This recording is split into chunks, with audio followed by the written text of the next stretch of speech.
Today's editorial from the Hindu talks about something very important. The idea is simple. India का economic data recent days में एक roller coaster जैसा रहा है. कभी नंबर्स बहुत स्ट्रॉन्ग लगता है और कभी रियलिटी थोड़ा कॉशियस पिक्चर दिखाती है. So let's break this down slowly.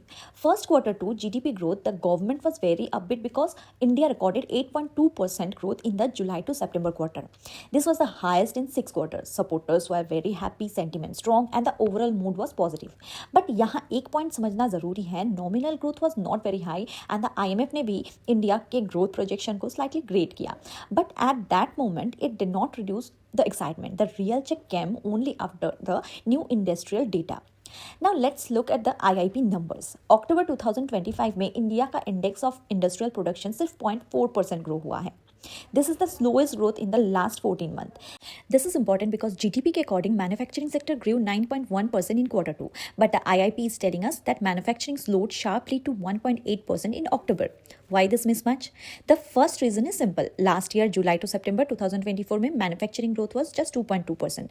So base effect ने इस साल growth को artificially high दिखाया. The second reason is more serious. This is the impact of the United States tariffs. September में imports and exports का data थोड़ा stable था because earlier orders were still being delivered. But October में जब नए orders का effect आया, merchandise exports contracted by almost 12%. Clearly, US tariffs have started hurting orders books. Even the manufacturing PMI slipped. नवंबर में India का PMI 56.6 तक आ गया, which is a 9-month low. और रिपोर्ट ने स्पेसिफिकली मेंशन किया कि एक्सपोर्ट ऑर्डर्स का growth pace slowest in more than a year. This confirm the pressure from the tariffs. Moving to other sectors, winter weather and long rains affected electricity and mining. Electricity output जो है ये weak हुआ and mining slowed. Because of this, primary goods sector contracted in October. Now, what about investment? GDP data showed investment growing about 7.3% in quarter 2. But IIP data is saying capital goods grew at only 2.4% in October. Again, the slowest in 14 months. This suggests that the beginning of quarter 3 may not be very strong.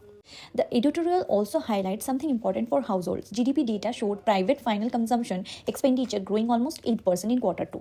But IIP shows consumer durables and non-durables contracting in October. This is their worst performance in 2 years.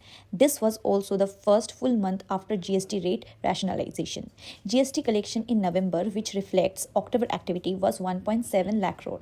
Not bad, but it also indicates that demand did not jump as quickly as expected. So when we put all these indicators together, the message is clear. Quarter 3 is likely to be a slower and possibly disappointing quarter. The strong GDP numbers of quarter 2 may not continue because real-time indicators like IIP, exports, PMI, capital goods, and consumer goods are all showing early signs of stress.